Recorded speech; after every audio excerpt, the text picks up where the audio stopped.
Today we are going to discuss about the tongue. Tongue is a conical triangular muscular shaped organ present inside our mouth. आपल्या माउथच्या आतमध्ये आपल्या buckle कॅव्हिटीच्या oral कॅव्हिटीच्या आतमध्ये एक त्रिकोणी ट्रँग्युलर मस्कुलर जो स्नायूंपासून बनलेला एक अवयव बघायला भेटतो, त्याला आपण म्हणत असतो टंग.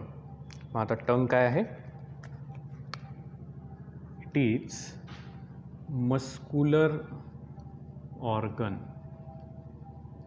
Present inside the mouth. माउथमध्ये प्रेझेंट असलेला एक स्नायूंपासून बनलेला जो ऑर्गन आहे त्याला आपण म्हणतो टंग. त्याच्यानंतर याचा आकार कसा आहे? इट शेप, त्याचा आकार आहे ट्रायंग्युलर और कोनिकल. कोनसारखा दिसतो, आईस्क्रीमच्या कोनसारखा दिसेल किंवा त्रिकोणी दिसतो. हा झाला याचा आकार. कलर जर म्हटलं आपण तर it is pinkish in colour.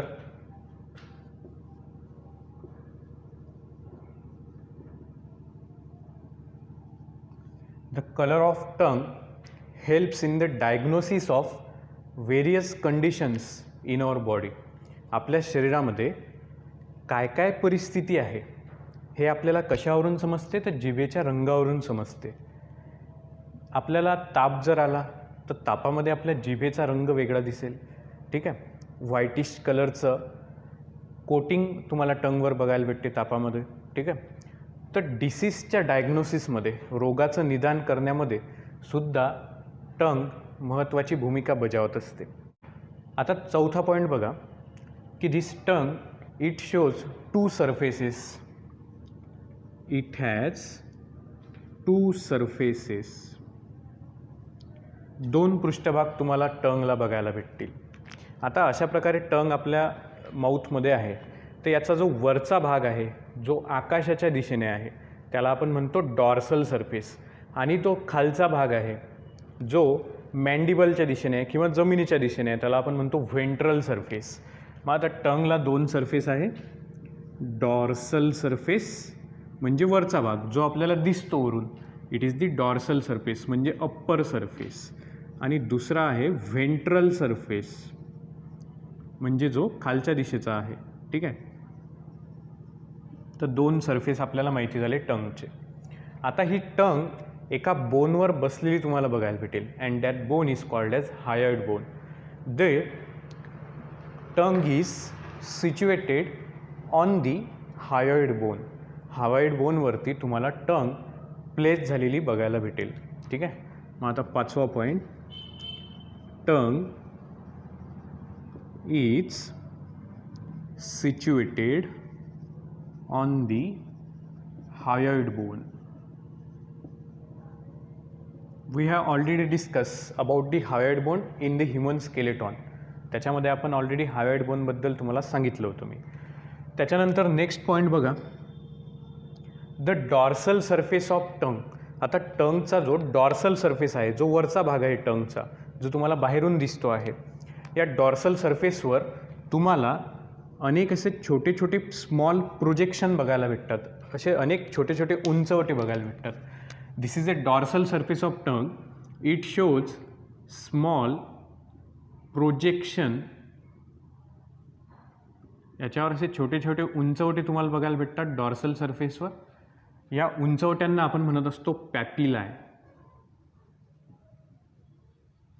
The small projection present on the dorsal surface of tongue is called as papillae. मग आता dorsal surface shows small multiple projections called as papillae. यांना आपण पॅपिलाय म्हणतो. आता काही पॅपिलाय जे आहेत त्यांच्यामध्ये सेन्सरी रिसेप्टर असतात जे संवेदना रिसीव करण्याचं काम करतात. कोणती संवेदना? तर टेस्टची. चव कोणत्या प्रकारची आहे, ती चव तिखट आहे, आंबट आहे, खारट आहे किंवा गोड आहे. ठीक आहे, तर ह्या चवींचं स्वीकारणे, ह्या चवी कशा आहेत याची जाणीव करून देणे. तर असे काही रिसेप्टर आहेत जे प्रेझेंट आहेत काही पॅपिलांवरती. ठीक आहे, तर अशा पॅपिलांना आपण म्हणतो टेस्ट बर्ड्स. मग आता टेस्ट बर्ड्स काय आहेत? What do you mean by the taste buds? Taste buds are the some papillae which shows receptor, ज्याच्यावरती रिसेप्टर असतात, सेन्सरी रिसेप्टर, जे संवेदना स्वीकारतात. कोणती संवेदना? एखाद्या टेस्टची संवेदना. मग आता टेस्ट बर्ड काय आहेत? दीज आर दी सम पॅपिलाइज, हे काही पॅपिलाइज आहेत, विच पजेस सेन्सरी रिसेप्टर, की ज्यांच्यावर सेन्सरी रिसेप्टर्स आहेत,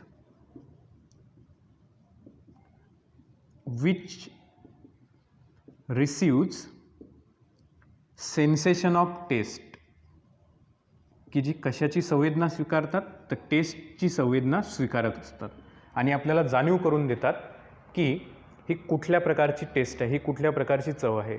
मग अशा पॅपिलायला आपण म्हणत असतो टेस्ट बर्ड. ठीक आहे, अशा पॅपिलायला आपण म्हणतो टेस्ट बर्ड. तर एवढं आपल्याला माहिती झालं डॉर्सल सरफेसबद्दल.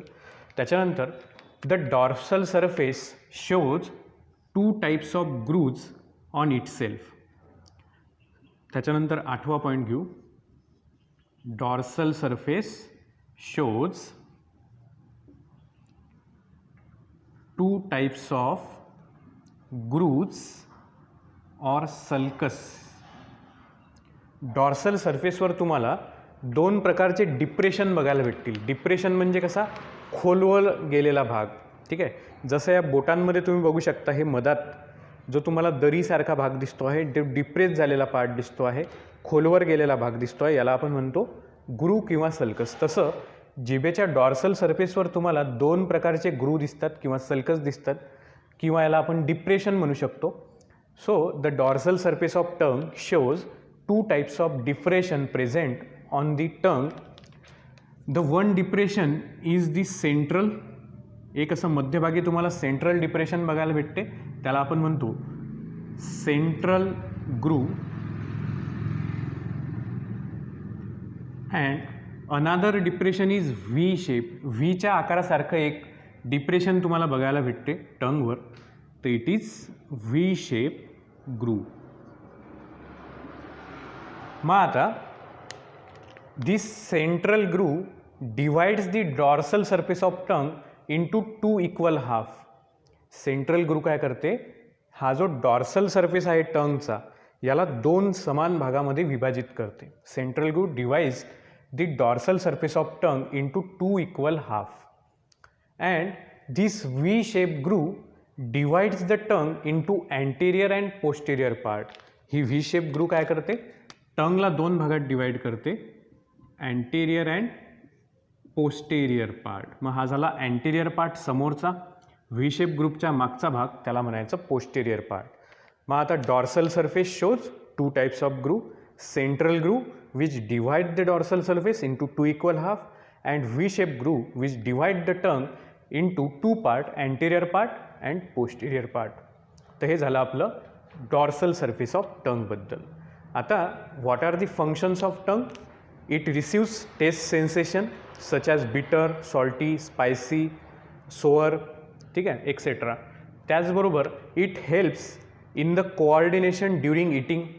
जेव्हा आपण जेवण करत असतो, जेवण करताना जो व्यवस्थित ताळमेळ लागत असतो माऊथच्या आतमध्ये, बरोबर, जेवण करताना आपली जीभ चावल्या जात नाही, कारण त्या जिभेची जी हालचाल आहे ती एकदम व्यवस्थितरित्या होत असते. म्हणजे जिभेचं कोऑर्डिनेशन होत असते माऊथमध्ये जिभेचं काय होत असते? कोऑर्डिनेशन होत असते. मग it helps in coordination during eating. जेवण करताना ती ताळमेळ धरून काम करत असते, म्हणजे जीभ व्यवस्थित फिरवल्या जाते, ती चावल्या जात नाही मधातच. ठीक आहे, मग इट हेल्प्स इन इटिंग. त्यानंतर तिसरा महत्त्वाचा फंक्शन आहे, इट हेल्प्स इन स्पीकिंग. बोलण्यामध्ये आपल्याला मदत करते टंग. तर हे झाले 3 functions of the tongue. Here we complete the tongue. In the next lecture, we are going to study about the pharynx and esophagus. Thank you.